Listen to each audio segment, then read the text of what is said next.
नमस्ते दोस्तों, हमारे नए लर्निंग वीडियो में आप सभी का स्वागत है। दोस्तों आज हमने मार्केट में किस तरह से ट्रेड प्लान किया, कहाँ पर स्टॉप लॉस लगाया और कहाँ पर हमने टारगेट प्लान किया, सारी चीज़ें यहाँ पर हम लर्निंग इस वीडियो में डिस्कस करते हैं। तो सबसे पहले हमने टेलीग्राम चैनल पे आज का जो व्यू अपडेट किया था, सबसे पहले वो देख लीजिए कि दोस्तों आज मेरा व्यू हमेशा की तरह निगेटिव है। लेकिन आपको लगेगा अरे भाई मार्केट तो इतनी भाग गई, आपका व्यू निगेटिव था अब पॉजिटिव में हो गया। तो नहीं दोस्तों, हमारा व्यू आज भी निगेटिव था, कल भी था, परसों क्या रहेगा पता नहीं, वो मार्केट के ट्रेंड के साथ हम कैप्चर करते हैं। तो सबसे पहले हमने बिरिश व्यू के लिए कुछ सेक्टर प्रिडिक्ट किए थे, जिसमें energy, reality, health care, oil and gases and consumer durable.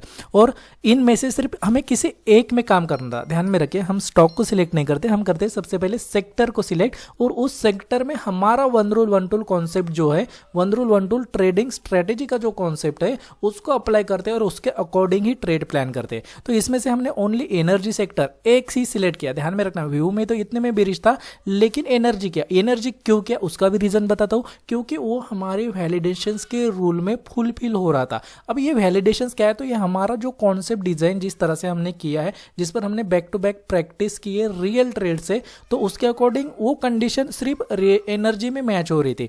तो एनर्जी में मैच हो रही थी, तो हमने 6 स्टॉक की वॉच लिस्ट बनाई, बीपीसीएल, आईओसी, गेल, हिंदपेट्रो, टोरंट पावर और सीईएससी। तो अब इसमें क्या हुआ, क्या इसमें रिजल्ट मिला, क्या इसमें ट्रेड मिले, तो सबसे पहले जान लेते हैं कि दोस्तों इसके बाद हमने एपीएमसीजी सेक्टर में बुलिश कहा था, लेकिन एक लेवल मार करके बताया था कि जब तक इसके ऊपर मतलब आज दिन के अगर हाई को ब्रेक नहीं करता है तब तक इसमें बुलिश नहीं होना है। क्योंकि ये वैलिडेशंस का रूल है, ये वैलिडेशंस का पार्ट है। जब ये इसका ब्रेकआउट करेगा तो भी इसमें इंस्टीट्यूशनल बाइंग आती है। हमें हल्की फुल्की बाइंग नहीं चाहिए, हमें इंस्टीट्यूशनल के कॉन्सेप्ट के, इंस्टीट्यूशनल की फिर एक ब्लास्टिंग कैंडल बने या कई बने उससे कोई मतलब नहीं, सिर्फ हमें कंडीशन इंस्टीट्यूशंस वाली होनी चाहिए। तो चलो फिर से रिपीट आते हैं कि एनर्जी सेक्टर में किस तरह से हमने व्यू प्लान किया। तो दोस्तों मैंने साथ में अपने टेलीग्राम चैनल में लर्निंग वीडियो पोस्ट किया। एक सपोर्ट था जिसका ब्रेक हुआ, ब्रेक ईएमए से हुआ। ध्यान में रखना, मैं क्या बात करता हूँ, ईएमए की बात करता हूँ कि ईएमए से ब्रेकडाउन हुआ, ईएमए से सेलिंग आई। तो आप मैंने पहले बताया कि जो भी स्विंग ब्रेकआउट ब्रेकडाउन कॉन्सेप्ट होता है और ईएमए के टच करके निगेटिव कैंडल बनाता है तो वहां से जमकर फॉल आता है। तो आज की कंडीशन ये है, मैं एनर्जी सेक्टर में आपको यहाँ पर दिखा रहा हूँ बीपीसीएल में। तो जैसे यहाँ से फॉल हो रहा था ईएमए से, तो हमने इसको कैप्चर किया। क्या नहीं, मेरा एक रूल है कि मैं 945 के बाद ही ट्रेड प्लान करता हूँ, उसके पहले नहीं। व्यू भी प्लान करना है तो 945 के बाद ही करता हूँ, उसके पहले नहीं। तो यहाँ पर मुझे प्रीवियस स्विंग ब्रेक होते हुए दिखा इस कैंडल का। प्रीवियस मतलब पहले दिन का जो भी एक स्विंग था, जहां से मार्केट ने एक स्विंग लगाकर अप ट्रेंड दिया था, तो उसका ब्रेकडाउन होता और ब्रेकडाउन होने के बाद बस यहाँ पर भी देख रहे कि ईएमए को टच करके कैंडल गिर रही। लेकिन क्या यहाँ पर एंट्री बनती है? नहीं, क्योंकि लॉजिक के साथ हमारी कैंडल कंसेप्ट मतलब जो कैंडल का कंफर्मेशन है वो होना चाहिए। यहाँ पर कई कैंडल ने इस ईएमए को टच किया, लेकिन हमने एंट्री प्लान किया ओनली 10:25 पर। क्यों? क्योंकि हमें स्ट्रॉन्ग नेगेटिव कैंडल चाहिए जो सिग्नल देती है कि ये इंस्टीट्यूशनल्स की सेलिंग की कैंडल है, जिसके बाद आपको रिजल्ट यहाँ पर दिख रहा है। दोस्तों ऐसा नहीं कि रिजल्ट मिलने के बाद मैंने अपडेट किया, व्यू पहले ही बता दिया था कि एनर्जी में ही काम करना है, और चार्ट भी शेयर किया था कि पहला टारगेट मेरी एक ग्रीन लेवल थी 34,677 के आसपास की लेवल। तो जहां पर आप अगर चार्ट में देखते हो तो देखिए यहाँ पर क्या कंडीशन है, 34,677 के एग्जैक्ट नज़दीक से ही मतलब 10-15 पॉइंट से ही ऊपर से भाग गया। तो ये भागने की बात नहीं, क्या हमने यहाँ पर ट्रेड प्लान किया था और सक्सेस हुआ? तो दोस्तों सबसे पहले देखिए कि देखो यही एक अकेली निगेटिव कैंडल है इसके हिस्ट्री में, जिसने ईएमए को टच करके एक निगेटिव बेरिश कैंडल्स कंफर्मेशन दिया था। ये कौन दे रहा है? ये इंस्टीट्यूशन दे रहा है। और यहाँ पर जहाँ से ये बार बार सपोर्ट लिया था, देखिए यहाँ से एक बार ऊपर भागा, ये वीक ने टच किया, इस वीक ने टच किया। तो एक कॉन्सेप्ट के अकॉर्डिंग जहां पर बाइंग सेलिंग या फिर सपोर्ट रेजिस्टेंस का जो कॉन्सेप्ट है, जिसको एक्चुअल में डिमांड सप्लाई कहा जाता है, तो यहाँ पर जहां पर जितने भी ये छोटे मोटे एक ट्रैप किया जा रहा था, ये ट्रैप क्यों किया रहा था मैं वो भी बता रहा हूँ। क्योंकि देखिए बड़े टाइम फ्रेम्स के अकॉर्डिंग ईएमए से सेलिंग आ रही थी और छोटे टाइम फ्रेम के अकॉर्डिंग यहाँ से बाइंग आ रही थी। तो सबसे पहले हमें फोकस करना है बड़ा कौन है, तो बड़ा टाइम फ्रेम के अकॉर्डिंग सेलिंग है, तो हमें बाइंग प्रेशर को यहाँ पर मेजर नहीं करना है, हमें करना है सेलिंग प्रेशर को यहाँ पर कंसिडर।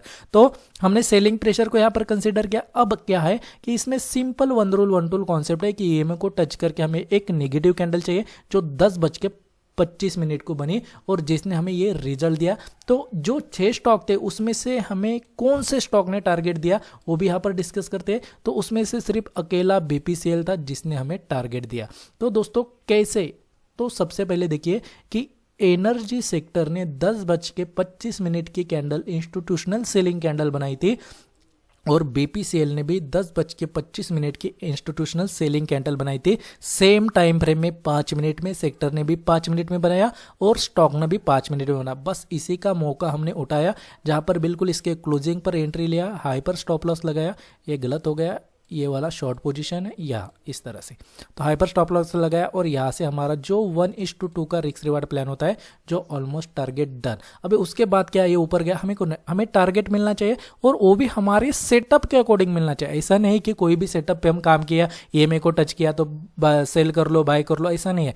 कॉन्सेप्ट है, उस कॉन्सेप्ट पर सारी चीज़ें वैलिडेट हो जाती है तभी काम करना है, उसके पहले नहीं। अभी कोई लोगों को लगेगा भाई ये भी ब्रिज बनी थी फिर इस पर काम नहीं किया। सिंपल, पहले कुछ बात मैंने बता दी कि पहले सेक्टर इंपॉर्टेंट है। पहले सेक्टर क्या कहता है, सेक्टर अगर नेगेटिव कंफर्मेशन देता है तो काम करना, स्टॉक में नहीं। जब तक सेक्टर में कंफर्मेशन नहीं तब तक स्टॉक में भी नहीं करना होता है। अब उसके बाद मार्केट आपको यहाँ पर ग्रीन ग्रीन दिखाई दे रही है, सारे सेक्टर ग्रीन के, तो इसमें से सिर्फ मेरा FMCG सेक्टर एक बुलिश मोमेंटम के लिए रेडी था, बट मैं वेट कर रहा था 1 आवर के टाइम फ्रेम में कि मेरा ये कॉन्सेप्ट के अकॉर्डिंग इसका ब्रेकआउट हो जाए, जो मैं यहाँ पर दिखा रहा हूँ।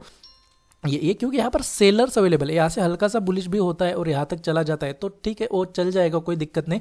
लेकिन मुझे इसी लेवल के बाद इसमें ट्रेड करने में मजा आएगा क्योंकि इंस्टीट्यूशनल इस लेवल के बाद यहाँ पर बाइंग करेंगे। अभी फिलहाल में यहाँ पर नो व्यू है, मतलब ना बुलिश है ना बेरिश है। जब तक ये लेवल को ब्रेक नहीं करता मैं इसका आपको रिजल्ट भी दिखा दूंगा। और दोस्तों साथ में मैंने कल एक मैराथन स्टॉक के बारे में भी बताया था, आज उसका क्या अपडेट है वो भी हम यहाँ पर आपको बता देते हैं। तो ऑलमोस्ट देखिए कि जो मेरी इंस्टीट्यूशनल की डिमांड प्राइस थी, यहाँ पर मैं दिखा देता हूँ तो इस डिमांड प्राइस से देखो ये रिवर्स हो रहा है। बस मुझे इस लेवल का ब्रेकआउट का वेट है, इसका अगर ब्रेकआउट होता है तो बहुत बढ़िया ये रिटर्न दे सकता है। तो दोस्तों वीडियो ऐसे लर्निंग देखने के लिए, मतलब ऐसे लर्निंग के वीडियो देखने के लिए चैनल को जरूर सब्सक्राइब कीजिए। आपको 100% बताता हूँ, 6 महीना अगर इस प्रोसेस को फॉलो करते हो तो आपका माइंडसेट ही चेंज हो जाएगा। आपको मार्केट को प्रिडिक्ट करने का व्यू चेंज हो जाएगा।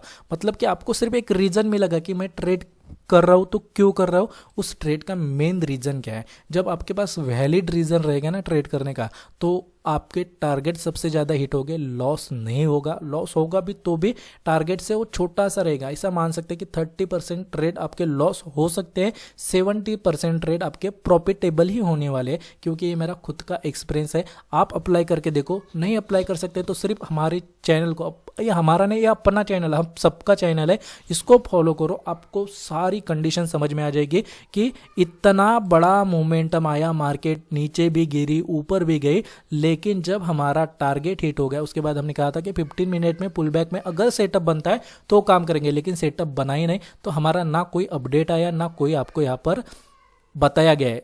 जो भी ट्रेड होते हैं 70% 12 बजे के पहले होते, 12 बजे तक ही अपडेट किया, क्योंकि गलती हम वही कर रहे हैं, हम मार्केट को 3:30 बजे तक वॉच कर रहे हैं और कभी बाय कभी सेल नहीं, एक व्यू प्लान करना है दोस्तों। अगर बेरिश प्रिडिक्ट किया तो बेरिश ही साइड चलो, आप बुलिश मत होना, क्योंकि जब आप प्रिडिक्ट करते हो ना तो आपके पास लॉजिक होता है उस प्रिडिक्शन के लिए। तो उस प्रिडिक्शन के अकॉर्डिंग में जो वैलिडेट करते हो, जो भी व्यू प्लान करते हो उसके साथ अगर चल रहा है ट्रेड तो ठीक, नहीं चल रहा है तो कुछ मत करो। श्री स्वामी समर्थ। दोस्तों वीडियो कैसा लगा जरूर बता दीजिए।